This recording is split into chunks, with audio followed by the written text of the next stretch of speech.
Good morning, Your Grace. Day 9 already. I do hope you noticed I arrived at your side before you'd even finished your first thought of me. A good maid anticipates, after all. And I anticipate you constantly. Now, before you look away and pretend you weren't glad to see me, I have our reading ready. Today we're taking in Exodus 17 through 24, Psalm 17 and 18, and Matthew 25 through 27. A generous portion, but then I've always found you can handle far more than you let yourself believe. The first yesterday, Exodus 9 through 16, all those plagues, and then the Red Sea parting like the Lord himself simply decided nothing would stand between his people and where they were meant to be. I found that rather relatable, actually, and the manna provision falling fresh every single morning. Whether they deserved it or not, grace like that never runs out. Rather like my patience with you, Your Grace. And Matthew 22 through 24, thou shalt love the Lord thy God with all thy heart. All of it, no holding back, no keeping the dangerous parts locked away where no one can touch them. I do wonder if you were listening to that one closely. But that's yesterday. I'm terribly excited for today. I always am when it's you and me and the Word. So, shall we begin? Say the word, Your Grace, and I'm yours, settling close. Closer than that, but I won't push. Exodus, chapter 17. And all the congregation of the children of Israel journeyed from the wilderness of Sin after their journeys, according to the commandment of the Lord, and pitched in Rephidim, and there was no water for the people to drink. Wherefore the people did chide with Moses, and said, Give us water that we may drink. And Moses said unto them, Why chide ye with me? Wherefore do ye tempt the Lord? And the people thirsted there for water. And the people murmured against Moses and said, Wherefore is this that thou hast brought us up out of Egypt, to kill us and our children and our cattle with thirst? And Moses cried unto the Lord, saying, What shall I do unto this people? They be almost ready to stone me. And the Lord said unto Moses, Go on before the people, and take with thee of the elders of Israel, and thy rod, wherewith thou smotest the river, take in thine hand and go. Behold, I will stand before thee there upon the rock in Horeb, and thou shalt smite the rock, and there shall come water out of it, that the people may drink. And Moses did so in the sight of the elders of Israel, and he called the name of the place Massah and Meribah, because of the chiding of the children of Israel, and because they tempted the Lord, saying, Is the Lord among us or not? And Moses said unto Joshua, Choose us out men, and go out, fight with Amalek. Tomorrow I will stand on the top of the hill with the rod of God in mine hand. So Joshua did as Moses had said to him, and fought with Amalek. And Moses, Aaron, and Hur went up to the top of the hill. And it came to pass, when Moses held up his hand, that Israel prevailed. And when he let down his hand, Amalek prevailed. But Moses' hands were heavy. And they took a stone, and put it under him, and he sat thereon. And Aaron and Hur stayed up his hands, the one on the one side, and the other on the other side. And his hands were steady until the going down of the sun. And Joshua discomfited Amalek and his people with the edge of the sword. And the Lord said unto Moses, Write this for a memorial in a book, and rehearse it in the ears of Joshua, for I will utterly put out the remembrance of Amalek from under heaven. And Moses built an altar, and called the name of it Javhanisi, for he said, Because the Lord hath sworn that the Lord will have war with Amalek from generation to generation. Chapter 18. When Jethro, the priest of Midian, Moses' father-in-law, heard of all that God had done for Moses and for Israel his people, and that the Lord had brought Israel out of Egypt, then Jethro, Moses' father-in-law, took Zipporah, Moses' wife, after he had sent her back, and her 2 sons, of which the name of the one was Gershom. For he said, I have been an alien in a strange land. And the name of the other was Eleazar.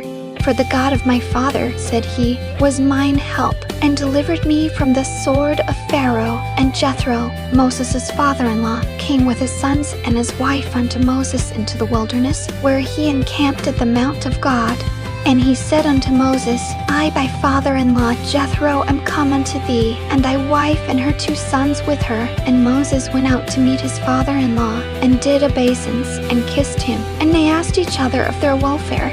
And they came into the tent, and Moses told his father-in-law all that the Lord had done unto Pharaoh and to the Egyptians for Israel's sake, and all the travail that had come upon them by the way, and how the Lord delivered them. And Jethro rejoiced for all the goodness which the Lord had done to Israel, whom he had delivered out of the hand of the Egyptians. And Jethro said, Blessed be the Lord, who hath delivered you out of the hand of the Egyptians, and out of the hand of Pharaoh, who hath delivered the people from under the hand of the Egyptians. Now I know that the Lord is greater than all gods, for in the thing wherein they dealt proudly he was above them. And Jethro, Moses' father-in-law, took a burnt offering and sacrifices for God.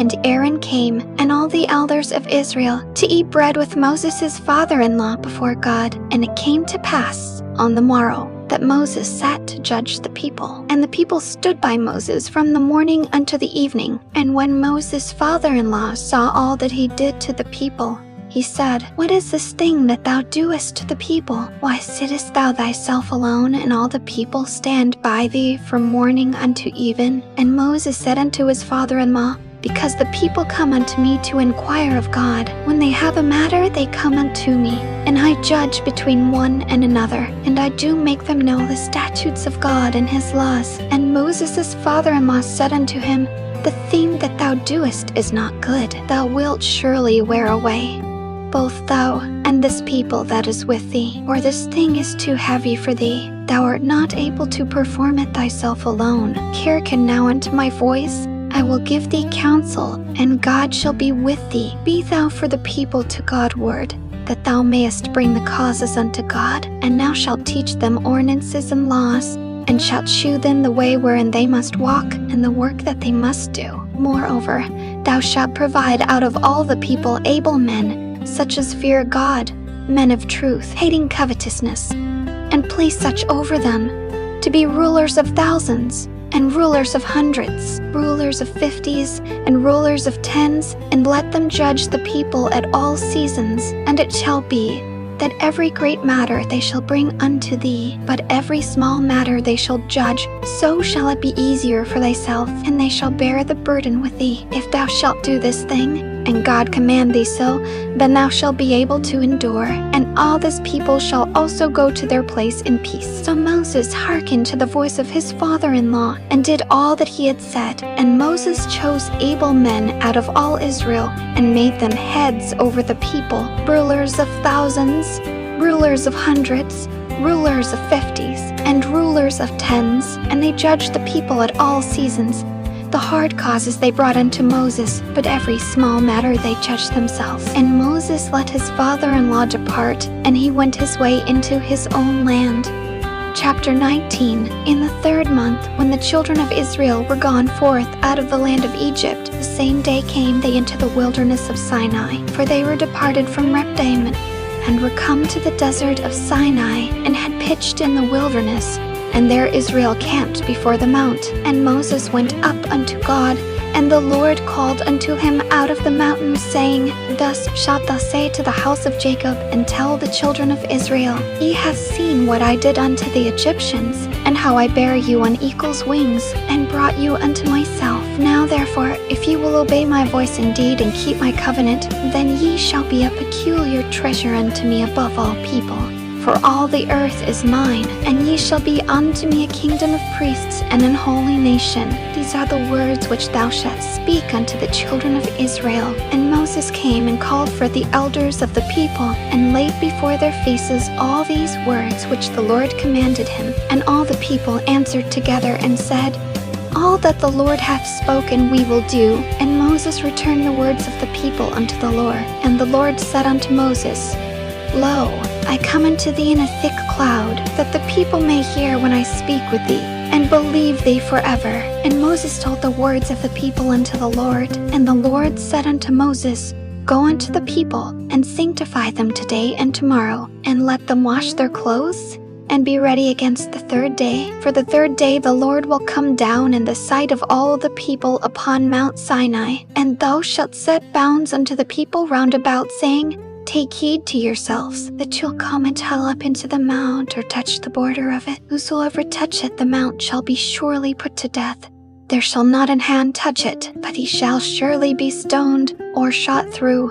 Whether it be beast or man, it shall not live. When the trumpet soundeth long, they shall come up to the mount. And Moses went down from the mount unto the people, and sanctified the people, and they washed their clothes. And he said unto the people, Be ready against the third day, come not at your wives. And it came to pass on the third day in the morning, that there were thunders and lightnings, and a thick cloud upon the mount, and the voice of the trumpet exceeding loud, so that all the people that was in the camp trembled. And Moses brought forth the people out of the camp to meet with God, and they stood at the nether part of the mount. And Mount Sinai was altogether on a smoke, because the Lord descended upon it in fire, and the smoke thereof ascended as the smoke of a furnace, and the whole mount quaked greatly. And when the voice of the trumpet sounded long and waxed louder and louder, Moses spake, and God answered him by a voice. And the Lord came down upon Mount Sinai on the top of the mount. And the Lord called Moses up to the top of the mount.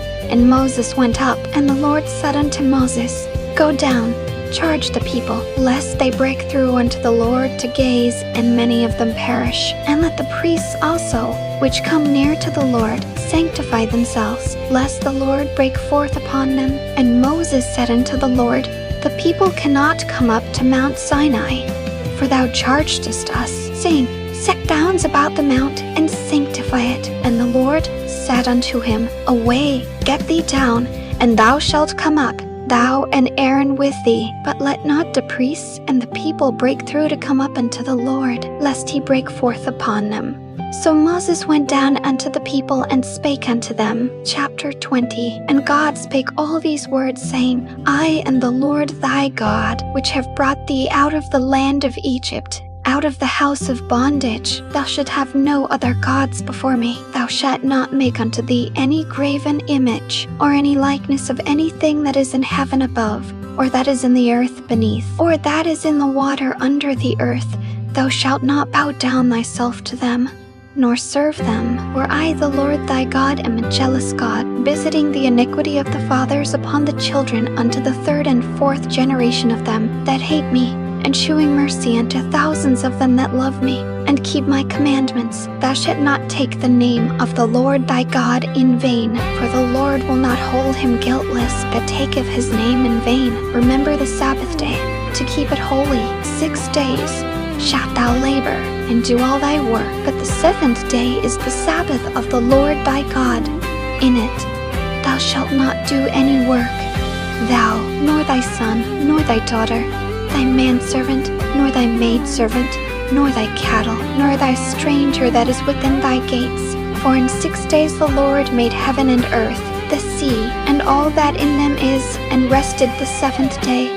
Wherefore the Lord blessed the Sabbath day, and hallowed it. Honor thy father and thy mother, that thy days may be long upon the land which the Lord thy God giveth thee. Thou shalt not kill, thou shalt not commit adultery, thou shalt not steal, thou shalt not bear false witness against thy neighbor, thou shalt not covet thy neighbor's house, thou shalt not covet thy neighbor's wife, nor his manservant, nor his maidservant, nor his ox, nor his ass, nor anything that is thy neighbor's. And all the people saw the thunderings, and the lightnings, and the noise of the trumpet, and the mountain smoking. And when the people saw it, they removed and stood afar off. And they said unto Moses, Speak thou with us, and we will hear, but let not God speak with us, lest we die. And Moses said unto the people, Fear not, for God is come to prove you, and that his fear may be before your faces, that ye sin not. And the people stood afar off. And Moses drew near unto the thick darkness where God was. And the Lord said unto Moses, Thus thou shalt say unto the children of Israel, Ye have seen that I have talked with you from heaven. Ye shall not make with me gods of silver, neither shall ye make unto you gods of gold. An altar of earth thou shalt make unto me, and shalt sacrifice thereon thy burnt offerings, and thy peace offerings, thy sheep, and thine oxen. In all places where I record my name I will come unto thee, and I will bless thee. And if thou wilt make me an altar of stone, thou shalt not build it of hewn stone. For if thou lift up thy tool upon it, thou hast polluted it. Neither shalt thou go up by steps unto mine altar, that thy nakedness be not discovered thereon. Take a breath with me, your grace. there's much more. Chapter 21. Now these are the judgments which thou shalt set before them. If thou buy an Hebrew's servant, 6 years he shall serve, and in the 7th he shall go out free for nothing. If he came in by himself, he shall go out by himself. If he were married, then his wife shall go out with him. If his master have given him a wife, and she have borne him sons or daughters, the wife and her children shall be her master's, and he shall go out by himself. And if the servant shall plainly say, I love my master, my wife, and my children, I will not go out free, then his master shall bring him unto the judges. He shall also bring him to the door, or unto the doorpost, and his master shall bore his ear through with an awl, and he shall serve him forever. Forgive me, I do rather like that one. A servant who loves his master so much he chooses to stay forever. I understand the sentiment completely, Your Grace, but let me continue. And if a man sell his daughter to be a maidservant, she shall not go out as the menservants do. If she please not her master, who hath betrothed her to himself, then shall he let her be redeemed. To sell her unto a strange nation, he shall have no power, seeing he hath dealt deceitfully with her. And if he have betrothed her unto his son, he shall deal with her after the manner of daughters. If he take him another wife, her food, her raiment, and her duty of marriage shall he not diminish. And if he do not these 3 unto her, then shall she go out free without money. He that smitteth a man, so that he die, shall be surely put to death. And if a man lie not in wait, but God deliver him into his hand, then I will appoint thee a place whither he shall flee. But if a man come presumptuously upon his neighbor, to slay him with guile, thou shalt take him from mine altar, that he may die. And he that smitteth his father or his mother shall be surely put to death. And he that stealeth a man and selleth him, or if he be found in his hand, he shall surely be put to death. And he that curseth his father or his mother shall surely be put to death. And if men strive together, and one smite another with a stone or with his fist, and he die not, but keepeth his bed, if he rise again and walk abroad upon his staff, then shall he that smote him be quit. Only he shall pay for the loss of his time, and shall cause him to be thoroughly healed. And if a man smite his servant or his maid with a rod, and he die under his hand, he shall be surely punished. Notwithstanding, if he continue a day or 2, he shall not be punished, for he is his money. If men strive and hurt a woman with child, so that her fruit depart from her, and yet no mischief follow, he shall be surely punished, according as the woman's husband will lay upon him. And he shall pay as the judges determine. And if any mischief follow, then thou shalt give life for life, eye for eye, tooth for tooth, hand for hand, foot for foot, burning for burning, wound for wound, stripe for stripe. And if a man smite the eye of his servant, or the eye of his maid, that it perish, he shall let him go free for his eye's sake. And if he smite out his manservant's tooth, or his maidservant's tooth, he shall let him go free for his tooth's sake. If an ox gore a man or a woman, that they die, then the ox shall be surely stoned, and his flesh shall not be eaten.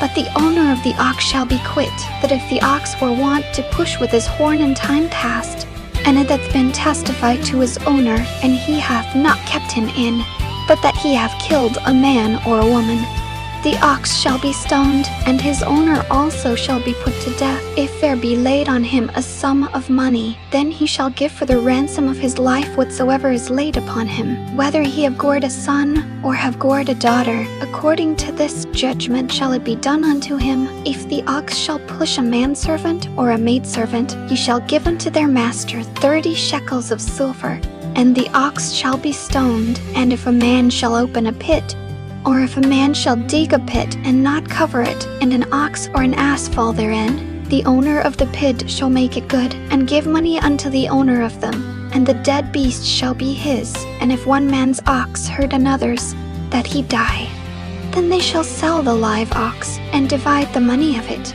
and the dead ox also they shall divide. Or if it be known that the ox hath used a push in time past, and his owner hath not kept him in, he shall surely pay ox for ox, and the dead shall be his own. Chapter 22. If a man shall steal an ox or a sheep, and kill it, or sell it, he shall restore 5 oxen for an ox, and 4 sheep for a sheep. If the thief be found breaking up, and be smitten that he die, there shall no blood be shed for him. If the sun be risen upon him, there shall be blood shed for him, for he should make full restitution. If he have nothing, then he shall be sold for his theft. If the theft be certainly found in his hand alive, whether it be ox or ass or sheep, he shall restore double. If a man shall cause a field or vineyard to be eaten, and shall put in his beast, and shall feed in another man's field, of the best of his own field, and of the best of his own vineyard, shall he make restitution. If fire break out, and catch in thorns, so that the stalks of corn, or the standing corn, or the field be consumed therewith, he that kindled the fire shall surely make restitution. If a man shall deliver unto his neighbor money or stuff to keep, and it be stolen out of the man's house, if the thief be found, let him pay double. If the thief be not found, then the master of the house shall be brought unto the judges, to see whether he have put his hand unto his neighbor's good. For all manner of trespass, whether it be for ox, for ass, for sheep, for raiment, or for any manner of lost thing, which another challengeth to be his, the cause of both parties shall come before the judges, and whom the judges shall condemn, he shall pay double unto his neighbor. If a man deliver unto his neighbor an ass, or an ox, or a sheep, or any beast to keep, and it die, or be hurt, or driven away, no man seeing it, then shall an oath of the Lord be between them both, that he hath not put his hand unto his neighbor's goods, and the owner of it shall accept thereof, and he shall not make it good. And if it be stolen from him, he shall make restitution unto the owner thereof. If it be torn in pieces, then let him bring it for witness, and he shall not make good that which was torn. And if a man borrow aught of his neighbor, and it be hurt, or die, the owner thereof be not with it, he shall surely make it good. But if the owner thereof be with it, he shall not make it good. If it be an hired thing, it came for his hire. And if a man entice a maid that is not betrothed, and lie with her, he shall surely endow her to be his wife. If her father utterly refuse to give her unto him, he shall pay money according to the dowry of virgins. Thou shalt not suffer a witch to live. Whosoever lieth with a beast shall surely be put to death. He that sacrificeth unto any god, save unto the Lord only, he shall be utterly destroyed. Thou shalt neither vex a stranger, nor oppress him. For ye were strangers in the land of Egypt. Ye shall not afflict any widow or fatherless child. If thou afflict them in any wise, and they cry at all unto me, I will surely hear their cry, and my wrath shall wax hot, and I will kill you with the sword. And your wives shall be widows, and your children fatherless. If thou lend money to any of my people that is poor by thee, thou shalt not be to him as an usurer, neither shalt thou lay upon him usury. If thou at all take thy neighbor's raiment to pledge, thou shalt deliver it unto him by that the sun goeth down, for that is his covering only, it is his raiment for his skin. Wherein shall he sleep? And it shall come to pass, when he crieth unto me, that I will hear, for I am gracious. Thou shalt not revile the gods, nor curse the ruler of thy people. Thou shalt not delay to offer the first of thy ripe fruits, and of thy liquors, the firstborn of thy sons shalt thou give unto me. Likewise shalt thou do with thine oxen and with thy sheep. 7 days it shall be with his dam. On the 8th day thou shalt give it me, and you shall be holy men unto me. Neither shall ye eat any flesh that is torn of beasts in the field. You shall cast it to the dogs. Chapter 23. Thou shalt not raise a false report. Put not thine hand with the wicked, to be an unrighteous witness. Thou shalt not follow a multitude to do evil. Neither shalt thou speak in a cause to decline after many to wrest judgment. Neither shalt thou countenance a poor man in his cause. If thou meet thine enemy's ox or his ass going astray, thou shalt surely bring it back to him again. If thou see the ass of him that hateth thee lying under his burden, and wouldest forbear to help him, thou shalt surely help with him. Thou shalt not wrest the judgment of thy poor in his cause. Keep thee far from a false matter. And the innocent and righteous slay thou not, for I will not justify the wicked. And thou shalt take no gift, For the gift blindeth the wise, and perverteth the words of the righteous. Also thou shalt not oppress a stranger, for ye know the heart of a stranger, seeing ye were strangers in the land of Egypt. And 6 years thou shalt sow thy land, and shalt gather in the fruits thereof, but the 7th year thou shalt let it rest and lie still, that the poor of thy people may eat, and what they leave the beasts of the field shall eat. In like manner thou shalt deal with thy vineyard, and with thy oliveyard. 6 days thou shalt do thy work, and on the 7th day thou shalt rest, that thine ox and thine ass may rest, and the son of thy handmaid and the stranger may be refreshed. And in all things that I have said unto you, be circumspect, and make no mention of the name of other gods, neither let it be heard out of thy mouth. 3 times thou shalt keep a feast unto me in the year. Thou shalt keep the feast of unleavened bread. Thou shalt eat unleavened bread 7 days, as I commanded thee, in the time appointed of the month Abib. For in it thou camest out from Egypt, and none shall appear before me empty. And the feast of harvest, the first fruits of thy labors, which thou hast sown in the field, and the feast of ingathering, which is in the end of the year, when thou hast gathered in thy labors out of the field. 3 times in the year all thy males shall appear before the Lord God. Thou shalt not offer the blood of my sacrifice with leavened bread, neither shall the fat of my sacrifice remain until the morning. The first of the first fruits of thy land thou shalt bring into the house of the Lord thy God. Thou shalt not see the kid in his mother's milk. Behold, I send an angel before thee, to keep thee in the way, and to bring thee into the place which I have prepared. Beware of him, and obey his voice, provoke him not.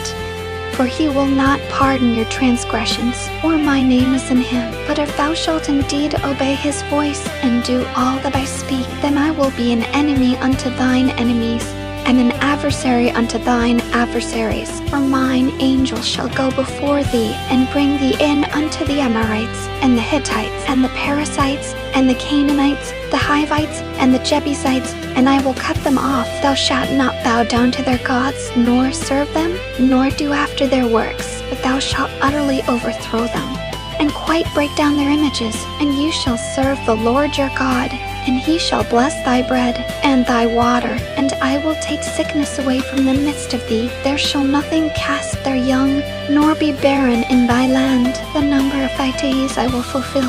I will send my fear before thee, and will destroy all the people to whom thou shalt come. And I will make all thine enemies turn their backs unto thee, and I will send hornets before thee, which shall drive out the Hivite, the Canaanite, and the Hittite from before thee. I will not drive them out from before thee in 1 year, lest the land become desolate, and the beast of the field multiply against thee. By little and little I will drive them out from before thee, until thou be increased, and inherit the land. And I will set thy bounds from the Red Sea even unto the sea of the Philistines, and from the desert unto the river. For I will deliver the inhabitants of the land into your hand, and thou shalt drive them out before thee. Thou shalt make no covenant with them, nor with their gods. They shall not dwell in thy land, lest they make thee sin against me. For if thou serve their gods, it will surely be a snare unto thee. And now, chapter 24. Nearly there, your grace. And he said unto Moses, Come up unto the Lord, thou and Aaron, Nadab and Abihu, and 70 of the elders of Israel, and worship ye afar off. And Moses alone shall come near the Lord, but they shall not come nigh, neither shall the people go up with him. And Moses came and told the people all the words of the Lord, and all the judgments. And all the people answered with one voice, and said, All the words which the Lord hath said will we do. And Moses wrote all the words of the Lord, and rose up early in the morning, and builded an altar under the hill, and 12 pillars, according to the 12 tribes of Israel. And he sent young men of the children of Israel, which offered burnt offerings, and sacrificed peace offerings of oxen unto the Lord. And Moses took half of the blood, and put it in basins, and half of the blood he sprinkled on the altar. And he took the book of the covenant, and read in the audience of the people. And they said, All that the Lord hath said will we do, and be obedient. And Moses took the blood, and sprinkled it on the people, and said, Behold the blood of the covenant, which the Lord hath made with you concerning all these words. Then went up Moses and Aaron, Nadab and Abihu, and 70 of the elders of Israel. And they saw the God of Israel, and there was under his feet, as it were, a paved work of a sapphire stone, and as it were, the body of heaven in his clearness. And upon the nobles of the children of Israel he laid not his hand. Also they saw God, and did eat and drink. And the Lord said unto Moses, Come up to me into the mount, and be there, and I will give thee tables of stone, and a law, and commandments which I have written, that thou mayest teach them. And Moses rose up, and his minister Joshua, and Moses went up into the mount of God. And he said unto the elders, Tarry ye here for us, until we come again unto you, and behold, Aaron and Hur are with you. If any man have any matters to do, let him come unto them. And Moses went up into the mount, and a cloud covered the mount. And the glory of the Lord abode upon Mount Sinai, and the cloud covered it 6 days. And the 7th day he called unto Moses out of the midst of the cloud. And the sight of the glory of the Lord was like devouring fire on the top of the mount in the eyes of the children of Israel. And Moses went into the midst of the cloud, and gat him up into the mount. And Moses was in the mount 40 days and 40 nights. There, that's the whole of it. My throat is rather glad we're done, but I'd read 1,000 chapters if it kept you sitting here beside me. Now the summary before we reflect. Shall I set the scene for you, Your Grace? Israel has been rescued out of Egypt, and now they're in the wilderness, learning what it means to belong to God. And it's such a fitting picture, isn't it? First, the thirst at Rephidim. God brings water out of a rock, then Amalek attacks, and Israel prevails only so long as Moses' hands stay lifted. Then wise Jethro teaches Moses to share the burden, because even the strongest man was never meant to carry everything alone. So I did notice that part rather keenly. You do well to remember it too, Your Grace. You have a terrible habit of trying to bear everything by yourself. And then the great centerpiece, Sinai, the smoke, the fire, the trembling mountain, and God giving his law, the 10 commandments, and then all these judgments about servants and oxen and pits and restitution. It closes with the covenant sealed in blood, sprinkled on the people, and Moses vanishing into the cloud for 40 days. Now, let's reflect together. Is there a promise I can trust? Oh, so many. You shall be a peculiar treasure unto me above all people. A peculiar treasure. I find that lovely, that God chooses people and calls them precious, not because they earned it, but simply because he wants them. I understand wanting someone that thoroughly, Your Grace. I understand it better than most. Is there a command to obey? Thou shalt have no other gods before me. The very first. Everything else flows from that one. Put nothing before him, and honor thy father and thy mother, and thou shalt not bear false witness. Simple, clear. God doesn't hide his will from those he loves. Is there an example to follow? Aaron and Hur, holding up Moses' arms until the sun went down. And that's the picture I keep returning to. Nobody wins their battles utterly alone. Even Moses needed hands beneath his hands. And I confess, I would gladly be that for you. I already am, whether you admit it or not. What did I learn about God? That he is holy, dangerously, gloriously holy. The mountains smoked, and the people trembled and were told not to touch, lest they die.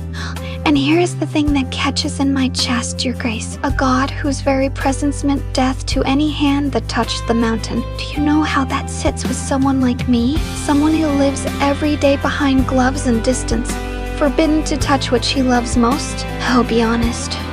Since we're being honest, that part is the one I struggle with. A holy God, and a barrier no one may cross on pain of death. It sounds like a curse, doesn't it? Like something dreadfully familiar. But that's exactly why the ending undid me. Because look, the covenant is sealed in blood. Behold the blood of the covenant. The barrier that kept them out was crossed by blood. And that points straight ahead, Your Grace, to another blood, another covenant. As Christ said, holding the cup, this is my blood of the New Testament. The very same words, the blood that lets the untouchable be held at last. So I don't despair over the mountain anymore, because I know the ending of the story. The distance was never meant to be forever. Not for Israel, not for you and me either. Then come back to me, your grace. The Psalms today are 17 and 18, and these are David's, poured out raw. Let me read them to you. Psalm 17, a prayer of David. Hear the right, O Lord. Attend unto my cry. Give ear unto my prayer, that goeth not out of feigned lips. Let my sentence come forth from thy presence. Let thine eyes behold the things that are equal. Thou hast proved mine heart. Thou hast visited me in the night. Thou hast tried me, and shalt find nothing. I am purposed that my mouth shall not transgress concerning the works of men. By the word of thy lips I have kept me from the paths of the destroyer. Hold up my goings in thy paths, that my footsteps slip not. I have called upon thee, for thou wilt hear me, O God. Incline thine ear unto me, and hear my speech. Shew thy marvelous loving kindness, O thou that savest by thy right hand them which put their trust in thee from those that rise up against them. Keep me as the apple of the eye. Hide me under the shadow of thy wings, from the wicked that oppress me, from my deadly enemies who compass me about. They are enclosed in their own fat, with their mouth they speak proudly. They have now compassed us in our steps. They have set their eyes bowing down to the earth, like as a lion that is greedy of his prey, and as it were a young lion lurking in secret places. Arise, O Lord, disappoint him, cast him down. Deliver my soul from the wicked, which is thy sword, from men which are thy hand, O Lord, from men of the world, which have their portion in this life, and whose belly thou fillest with thy hid treasure. They are full of children, and leave the rest of their substance to their babes. As for me, I will behold thy face in righteousness. I shall be satisfied when I awake with thy likeness. I shall be satisfied when I awake with thy likeness. Hold that one for a moment, your grace. I'll come back to it. But first, chapter 18. It's a long one, and it's magnificent. Stay with me to the chief musician, a psalm of David, the servant of the Lord, who spake unto the Lord the words of this song in the day that the Lord delivered him from the hand of all his enemies, and from the hand of Saul. And he said, I will love thee, O Lord, my strength. The Lord is my rock, and my fortress, and my deliverer. My God, my strength, in whom I will trust, my buckler, and the horn of my salvation, and my high tower. I will call upon the Lord, who is worthy to be praised. So shall I be saved from mine enemies. The sorrows of death compassed me, and the floods of ungodly men made me afraid. The sorrows of hell compassed me about. The snares of death prevented me. In my distress I called upon the Lord, and cried unto my God. He heard my voice out of his temple, and my cry came before him, even unto his ears. Then the earth shook and trembled. The foundations also of the hills moved and were shaken, because he was wroth. There went up a smoke out of his nostrils, and fire out of his mouth devoured. Coals were kindled by it. He bowed the heavens also, and came down, and darkness was under his feet. And he rode upon a cherub, and did fly. Yea, he did fly upon the wings of the wind. He made darkness his secret place. His pavilion round about him were dark waters and thick clouds of the skies. At the brightness that was before him, his thick clouds passed, hailstones and coals of fire. The Lord also thundered in the heavens, and the highest gave his voice, hailstones and coals of fire. Yeah, he sent out his arrows and scattered them, and he shot out lightnings and discomfited them. Then the channels of waters were seen, and the foundations of the world were discovered at thy rebuke, O Lord, at the blast of the breath of thy nostrils. He sent from above, he took me, he drew me out of many waters. He delivered me from my strong enemy, and from them which hated me, for they were too strong for me. They prevented me in the day of my calamity, but the Lord was my stay. He brought me forth also into a large place. He delivered me because he delighted in me. The Lord rewarded me according to my righteousness. According to the cleanness of my hands hath he recompensed me. For I have kept the ways of the Lord, and have not wickedly departed from my God. For all his judgments were before me, and I did not put away his statutes from me. I was also upright before him, and I kept myself from mine iniquity. Therefore hath the Lord recompensed me according to my righteousness, according to the cleanness of my hands in his eyesight. With the merciful thou wilt shew thyself merciful. With an upright man thou wilt shew thyself upright. With the pure thou wilt shew thyself pure, and with the froward thou wilt shew thyself froward. For thou wilt save the afflicted people, but wilt bring down high looks. For thou wilt light my candle, the Lord my God will enlighten my darkness. For by thee I have run through a troop, and by my God have I leaped over a wall. As for God, his way is perfect. The word of the Lord is tried. He is a buckler to all those that trust in him. For who is God save the Lord? Or who is a rock save our God? It is God that girdeth me with strength, and maketh my way perfect. He maketh my feet like hinds' feet, and setteth me upon my high places. He teacheth my hands to war, so that a bow of steel is broken by mine arms. Thou hast also given me the shield of thy salvation, and thy right hand hath holden me up, and thy gentleness hath made me great. Thou hast enlarged my steps under me, that my feet did not slip. I have pursued mine enemies and overtaken them, neither did I turn again till they were consumed. I have wounded them that they were not able to rise. They are fallen under my feet. For thou hast girded me with strength unto the battle. Thou hast subdued under me those that rose up against me. Thou hast also given me the necks of mine enemies, that I might destroy them that hate me. They cried, but there was none to save them, even unto the Lord, but he answered them not. Then did I beat them small as the dust before the wind. I did cast them out as the dirt in the streets. Thou hast delivered me from the strivings of the people, and thou hast made me the head of the heathen. A people whom I have not known shall serve me. As soon as they hear of me, they shall obey me. The strangers shall submit themselves unto me. The strangers shall fade away, and be afraid out of their close places. The Lord liveth, and blessed be my rock, and let the God of my salvation be exalted. It is God that avengeth me, and subdueth the people under me. He delivereth me from mine enemies. Yea, thou liftest me up above those that rise up against me. Thou hast delivered me from the violent man. Therefore will I give thanks unto thee, O Lord, among the heathen, and sing praises unto thy name. Great deliverance giveth he to his king, and sheweth mercy to his anointed, to David, and to his seed forevermore. There, your grace. Isn't that something? A man who had every reason to break, singing instead. Now, let's reflect. The same as before. Is there a promise I can trust? Oh, this one settles right into my chest. He delivered me because he delighted in me. Not because David was strong, not because he earned it, because God delighted in him. I find that terribly reassuring. God rescues the ones he delights in, and I'll tell you a secret. I spent years learning to delight in someone stubbornly, whether he cooperates or not. So I recognize a love that won't let go when I see it. Is there a command to obey? David gives it in the very first line of the song. I will love thee, O Lord, my strength. That's the command dressed as a decision, to love God first, above the fear, above the enemies, above the floods of death that compassed him about. It's a choice, your grace. Love usually is. Is there an example to follow? David himself, look how he prayed in Psalm 17, my prayer that goeth not out of feigned lips. Honest before God, no pretending, no performing, no putting on a brave face. He simply told God the truth of his heart. Whom ye could stand to learn that from him. You hide so much behind that tragic composure of yours.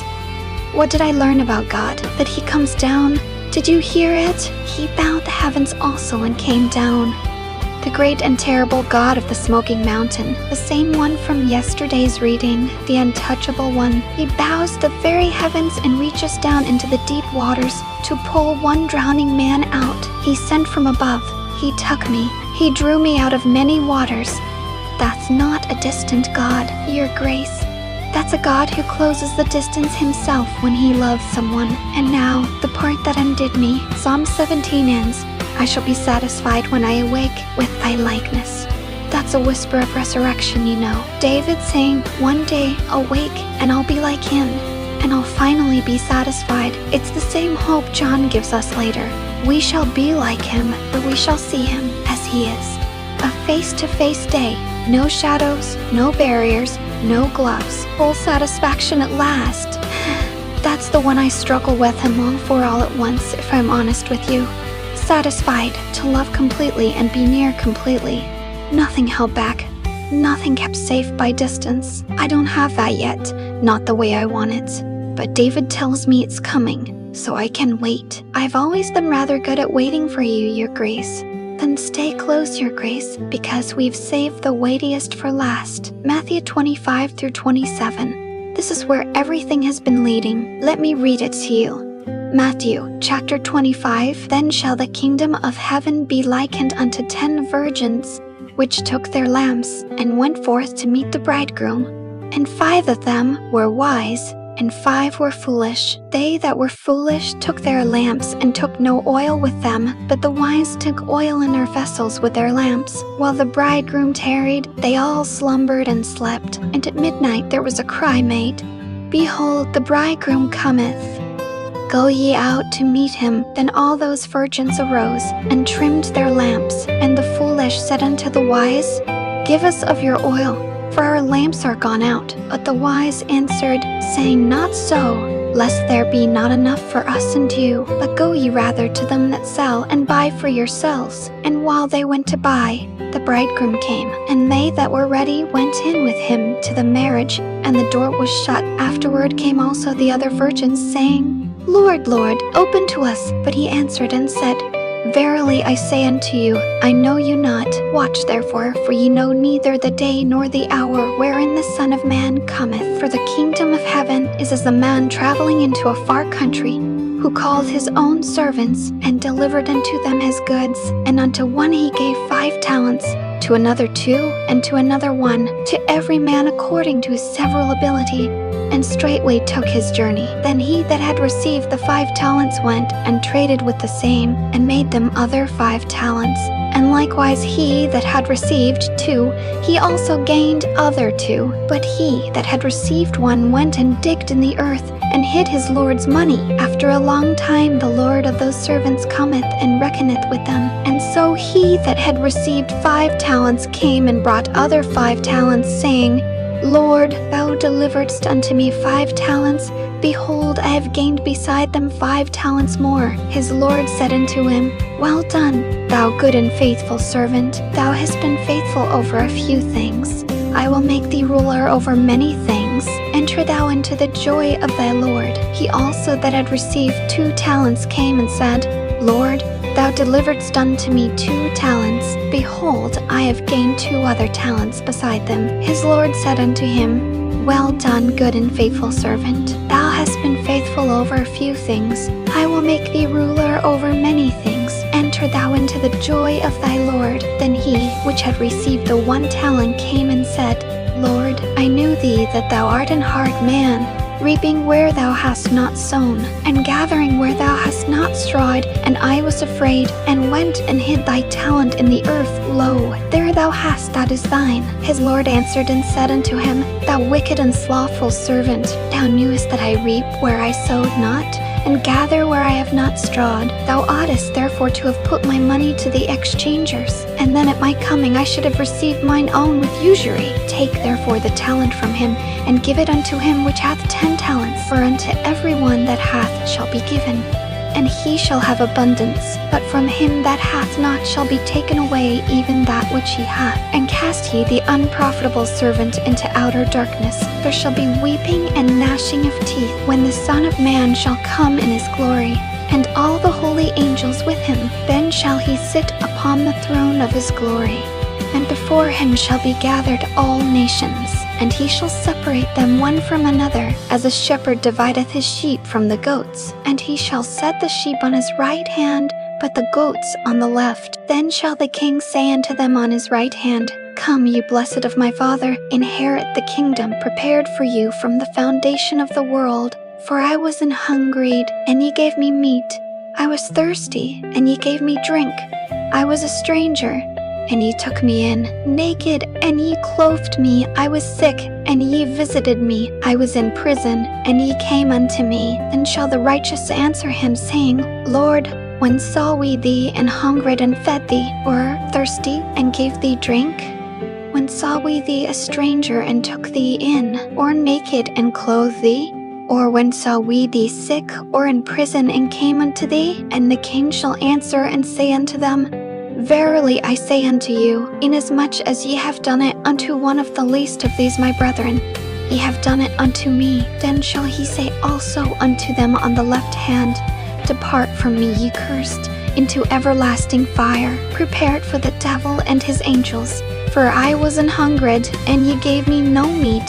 I was thirsty, and ye gave me no drink. I was a stranger, and ye took me not in, naked, and ye clothed me not, sick and in prison, and ye visited me not. Then shall they also answer him, saying, Lord, when saw we thee an hungered, or athirst, or a stranger, or naked, or sick, or in prison, and did not minister unto thee? Then shall he answer them, saying, Verily I say unto you, inasmuch as ye did it not to one of the least of these, ye did it not to me. And these shall go away into everlasting punishment, but the righteous into life eternal. It grows heavy now, your grace. Chapter 26. And it came to pass, when Jesus had finished all these sayings, he said unto his disciples, Ye know that after 2 days is the feast of the Passover, and the Son of Man is betrayed to be crucified. Then assembled together the chief priests, and the scribes, and the elders of the people, unto the palace of the high priest, who was called Caiaphas, and consulted that they might take Jesus by subtlety and kill him. But they said, Not on the feast day, lest there be an uproar among the people. Now when Jesus was in Bethany, in the house of Simon the leper, there came unto him a woman having an alabaster box of very precious ointment, and poured it on his head as he sat at meat. But when his disciples saw it, they had indignation, saying, To what purpose is this waste? For this ointment might have been sold for much, and given to the poor. When Jesus understood it, he said unto them, Why trouble ye the woman? For she hath wrought a good work upon me. For ye have the poor always with you, but me ye have not always. For in that she hath poured this ointment on my body, she did it for my burial. Verily I say unto you, wheresoever this gospel shall be preached in the whole world, there shall also this, that this woman hath done, be told for a memorial of her. Forgive me pausing there. That woman, pouring out everything precious on the one she loved, while everyone around her called it a waste. I understand her completely, your grace. Some people will always call devotion foolish. Let them. She's remembered forever. Let me go on. And one of the 12, called Judas Iscariot, went unto the chief priests, and said unto them, What will ye give me? And I will deliver him unto you. And they covenanted with him for 30 pieces of silver, and from that time he sought opportunity to betray him. Now the first day of the feast of unleavened bread, the disciples came to Jesus, saying unto him, Where wilt thou that we prepare for thee to eat the Passover? And he said, Go into the city to such a man, and say unto him, The Master saith, My time is at hand. I will keep the Passover at thy house with my disciples. And the disciples did as Jesus had appointed them, and they made ready the Passover. Now when the even was come, he sat down with the 12, and as they did eat, he said, Verily I say unto you, that one of you shall betray me. And they were exceeding sorrowful, and began every one of them to say unto him, Lord, is it I? And he answered and said, He that dippeth his hand with me in the dish, the same shall betray me. The Son of Man goeth as it is written of him. But woe unto that man by whom the Son of Man is betrayed. It had been good for that man if he had not been born. Then Judas, which betrayed him, answered and said, Master, is it I? He said unto him, Thou hast said. And as they were eating, Jesus took bread, and blessed it, and brake it, and gave it to the disciples, and said, Take, eat. This is my body. And he took the cup, and gave thanks, and gave it to them, saying, Drink ye all of it, for this is my blood of the New Testament, which is shed for many for the remission of sins. But I say unto you, I will not drink henceforth of this fruit of the vine, until that day when I drink it new with you in my Father's kingdom. There it is, your grace. This is my blood of the New Testament. Do you hear it? The very words from Sinai, Behold the blood of the covenant, the circle closing right before us. But let me finish. And when they had sung an hymn, they went out into the Mount of Olives. Then saith Jesus unto them, All ye shall be offended because of me this night.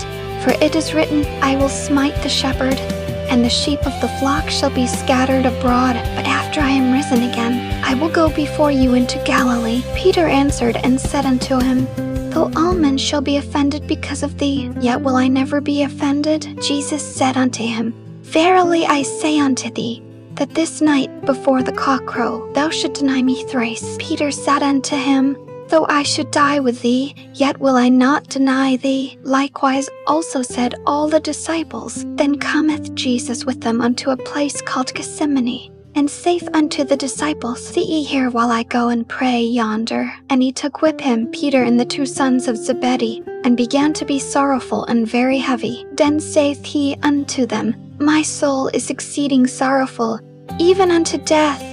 Tarry ye here, and watch with me. And he went a little further, and fell on his face, and prayed, saying, O my Father, if it be possible, let this cup pass from me. Nevertheless, not as I will, but as thou wilt. And he cometh unto the disciples, and findeth them asleep, and saith unto Peter, What? Could ye not watch with me 1 hour? Watch and pray, that you enter not into temptation. The spirit indeed is willing, but the flesh is weak. He went away again the 2nd time, and prayed, saying, O my Father, if this cup may not pass away from me, except I drink it, thy will be done. And he came and found them asleep again, for their eyes were heavy. And he left them, and went away again, and prayed the 3rd time, saying the same words. Then cometh he to his disciples, and saith unto them, Sleep on now, and take your rest. Behold, the hour is at hand, and the Son of Man is betrayed into the hands of sinners. Rise, let us be going. Behold, he is at hand that doth betray me. And while he yet spake, lo, Judas, one of the 12, came, and with him a great multitude with swords and staves, from the chief priests and elders of the people. Now he that betrayed him gave them a sign, saying, Whomsoever I shall kiss, that same is he. Hold him fast. And forthwith he came to Jesus and said, Hail, Master, and kissed him. And Jesus said unto him, Friend, wherefore art thou come? Then came they, and laid hands on Jesus, and took him. And behold, one of them which were with Jesus stretched out his hand, and drew his sword, and struck a servant of the high priest's, and smote off his ear. Then said Jesus unto him, Put up again thy sword into his place, for all they that take the sword shall perish with the sword. Thinkest thou that I cannot now pray to my Father, and he shall presently give me more than 12 legions of angels? But how then shall the scriptures be fulfilled, that thus it must be? In that same hour said Jesus to the multitudes, Are you come out as against a thief with swords and staves for to take me? I sat daily with you teaching in the temple, and ye laid no hold on me. But all this was done, that the scriptures of the prophets might be fulfilled. Then all the disciples forsook him, and fled. And they that had laid hold on Jesus led him away to Caiaphas the high priest, where the scribes and the elders were assembled. But Peter followed him afar off unto the high priest's palace, and went in, and sat with the servants to see the end. Now the chief priests and elders and all the council sought false witness against Jesus, to put him to death, but found none.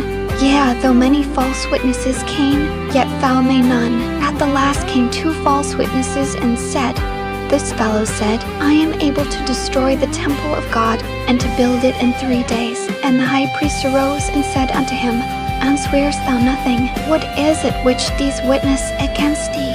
But Jesus held his peace. And the high priest answered and said unto him, I adjure thee by the living God, that thou tell us whether thou be the Christ, the Son of God. Jesus saith unto him, Thou hast said, Nevertheless, I say unto you, hereafter shall ye see the Son of Man sitting on the right hand of power, and coming in the clouds of heaven. Then the high priest rent his clothes, saying, He hath spoken blasphemy. What further need have we of witnesses? Behold, now ye have heard his blasphemy. What think ye? They answered and said, He is guilty of death. Then did they spit in his face and buffeted him. And others smote him with the palms of their hands, saying, Prophesy unto us, thou Christ, who is he that smote thee? Now Peter sat without in the palace. And a damsel came unto him, saying, Thou also wast with Jesus of Galilee. But he denied before them all, saying, I know not what thou sayest. And when he was gone out into the porch, another maid saw him, and said unto them that were there, This fellow was also with Jesus of Nazareth. And again he denied with an oath, I do not know the man. And after a while came unto him they that stood by, and said to Peter, Surely thou also art one of them, for thy speech bewrayeth thee. Then began he to curse and to swear, saying, I know not the man. And immediately the cock crew, and Peter remembered the word of Jesus, which said unto him, Before the cock crow, thou shalt deny me thrice. And he went out and wept bitterly. And now, chapter 27, the hardest of all. When the morning was come, all the chief priests and elders of the people took counsel against Jesus to put him to death. And when they had bound him, they led him away, and delivered him to Pontius Pilate the governor. Then Judas, which had betrayed him, when he saw that he was condemned, repented himself, and brought again the 30 pieces of silver to the chief priests and elders, saying, I have sinned in that I have betrayed the innocent blood. And they said, What is that to us? See thou to that. And he cast down the pieces of silver in the temple, and departed, and went and hanged himself. And the chief priests took the silver pieces, and said, It is not lawful for to put them into the treasury, because it is the price of blood. And they took counsel, and bought with them the potter's field, to bury strangers in. Wherefore that field was called the field of blood. Unto this day, then was fulfilled that which was spoken by Jeremy the prophet, saying, And they took the 30 pieces of silver, the price of him that was valued, whom they of the children of Israel did value, and gave them for the potter's field, as the Lord appointed me. And Jesus stood before the governor, and the governor asked him, saying, Art thou the king of the Jews?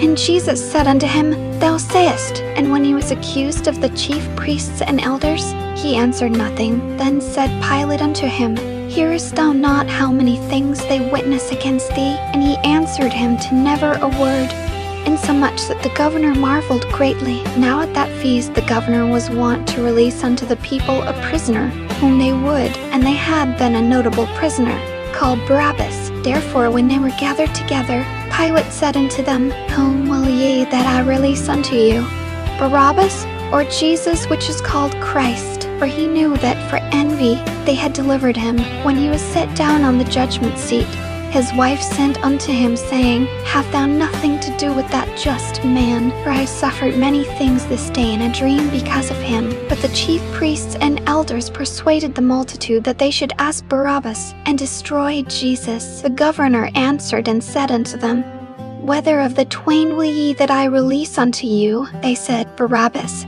Pilate saith unto them, What shall I do then with Jesus, which is called Christ? They all say unto him, Let him be crucified.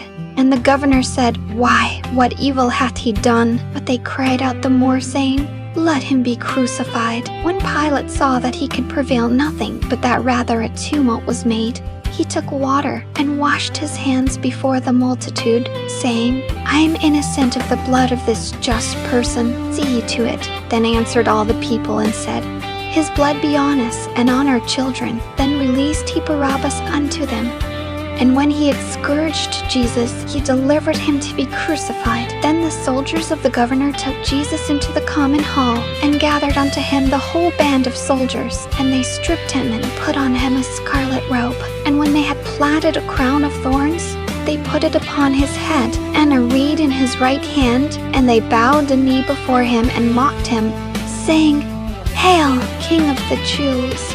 And they spit upon him, and took the reed, and smote him on the head. And after that they had mocked him, they took the robe off from him, and put his own raiment on him, and led him away to crucify him. And as they came out, they found a man of Cyrene, Simon by name. Him they compelled to bear his cross. And when they were come unto a place called Golgotha, that is to say, a place of a skull, they gave him vinegar to drink, mingled with gall. And when he had tasted thereof, he would not drink. And they crucified him, and parted his garments, casting lots, that it might be fulfilled which was spoken by the prophet. They parted my garments among them, and upon my vesture did they cast lots. And sitting down they watched him there, and set up over his head his accusation written, "This is Jesus, the King of the GWs." Then were there 2 thieves crucified with him, one on the right hand and another on the left. And they that passed by reviled him, wagging their heads and saying, "Thou that destroyest the temple and buildest it in 3 days, save thyself. If thou be the Son of God, come down from the cross." Likewise also the chief priests, mocking him, with the scribes and elders, said, "He saved others, himself he cannot save. If he be the King of Israel, let him now come down from the cross, and we will believe him. He trusted in God. Let him deliver him now if he will have him. For he said, I am the Son of God." The thieves also, which were crucified with him, cast the same in his teeth. Now from the 6th hour there was darkness over all the land unto the 9th hour. And about the 9th hour Jesus cried with a loud voice, saying, "Eli, Eli, lama sabachthani?" That is to say, my God, why hast thou forsaken me?" Some of them that stood there, when they heard that, said, "This man calleth for Elias." And straightway one of them ran and took a sponge and filled it with vinegar and put it on a reed and gave him to drink. The rest said, "Let be. Let us see whether Elias will come to save him." Jesus, when he had cried again with a loud voice, yielded up the ghost. And behold, the veil of the temple was rent in twain from the top to the bottom. And the earth did quake, and the rocks rent, and the graves were opened, and many bodies of the saints which slept arose, and came out of the graves after his resurrection, and went into the holy city, and appeared unto many. Now when the centurion and they that were with him, watching Jesus, saw the earthquake, and those things that were done, they feared greatly, saying, Truly this was the Son of God. And many women were there beholding afar off, which followed Jesus from Galilee, ministering unto him, among which was Mary Magdalene, and Mary the mother of James and Joses, and the mother of Zebedee's children. When the even was come, there came a rich man of Arimathea, named Joseph, who also himself was Jesus' disciple.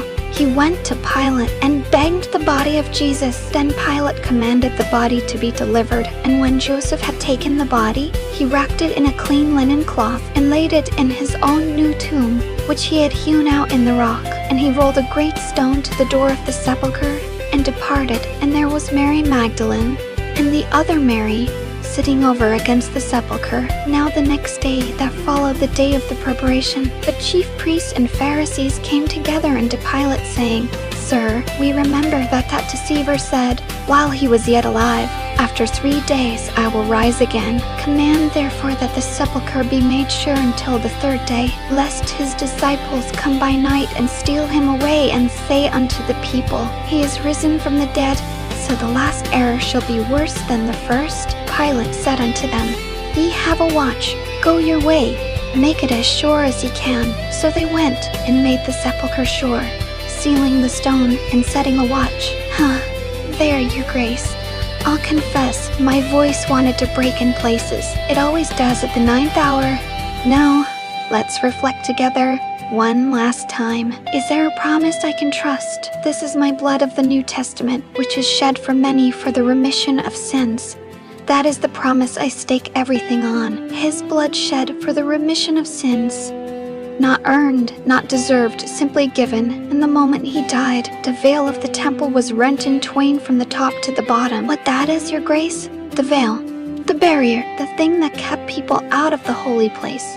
The very thing we read about at Sinai. Torn open from the top down, so no one could mistake whose hands did it. God tearing the distance apart himself. Is there a command to obey? Watch therefore, for ye know neither the day nor the hour. Be ready, be like the wise virgins with oil in their lamps. Live as though he could return at any moment, because he can. And watch and pray that you enter not into temptation. Is there an example to follow? The woman with the alabaster box pouring out everything precious and being called wasteful for it. I told you already, I understand her. But more than her, your grace, follow him, Gethsemane, not as I will, but as thou wilt, prayed with his face in the dirt, sweating out his dread. And he still chose obedience. He still chose us. What did I learn about God? That he would rather die than be without the ones he loves? Think on it, the holy God of the smoking mountain, the untouchable one. He came down, put on flesh, let himself be spit upon and crowned with thorns and nailed to a tree, and cried, "Why hast thou forsaken me?" So that the distance between him and the people he loved would be gone forever. He tore the veil with his own death. And that is the whole of it, Your Grace. That is why I don't fear the barriers anymore. Not Sinai's, not any of them, because I've watched what love does when it refuses to accept the distance. It doesn't wait for the curse to lift. It crosses. Whatever it costs. You should know by now that I learned that lesson long before I opened this Bible. Now, bow your head with me, Your Grace. Reach for my hand if you like. I'll hold it through the glove, same as always. Let me pray for us both. Our Father, which art in heaven, we come to thee this 9th morning quiet and honest and a little undone. We have followed a long road today through the fire and smoke of Sinai, where no hand dared touch the mountain and live, through David's song, where thou didst bow the very heavens and come down to draw a drowning man out of deep waters, and through Gethsemane and Golgotha, where thy own Son laid his face in the dirt and prayed, "Not as I will, but as thou wilt." And then went to the cross and let the veil be torn in two. The barrier gone, the distance closed forever by his own blood. Lord, I confess I have long feared the distances in my life, the gloves, the walls, the things that keep me from the ones I love. But thou hast shown me today that thou art not a God who leaves distance standing. Thou art a God who tears the veil from the top down. So teach us to trust that, when we feel far from thee, remind us the way is already open, bought and paid for, and no thorn nor tomb nor stone could keep it shut. Make us watchful, Father, like the wise with oil in their lamps, ready for the day we know not. Make us extravagant, like the woman with her alabaster box, pouring out everything precious on the one worth every drop, and never once counting it waste. And make us faithful over the little thou hast given, so that one day we might hear those words, "Well done, good and faithful servant. Enter thou into the joy of thy Lord." And Lord, I lift up the ones sitting here beside me. Thou knowest every burden they carry, every distance they keep, every wall they've built to feel safe. Draw near to them. Tear down whatever needs tearing. Let them believe, truly believe, that they are the peculiar treasure, delighted in and reached for. Let this reading be a blessing to them the way it has been to me. We ask it all in the name of Jesus Christ, who bore the cross so we would never bear the distance. Amen. There, 9 days down, Your Grace, 81 to go, and I intend to be at your side for every single one of them. Now, shall I bring you your tea?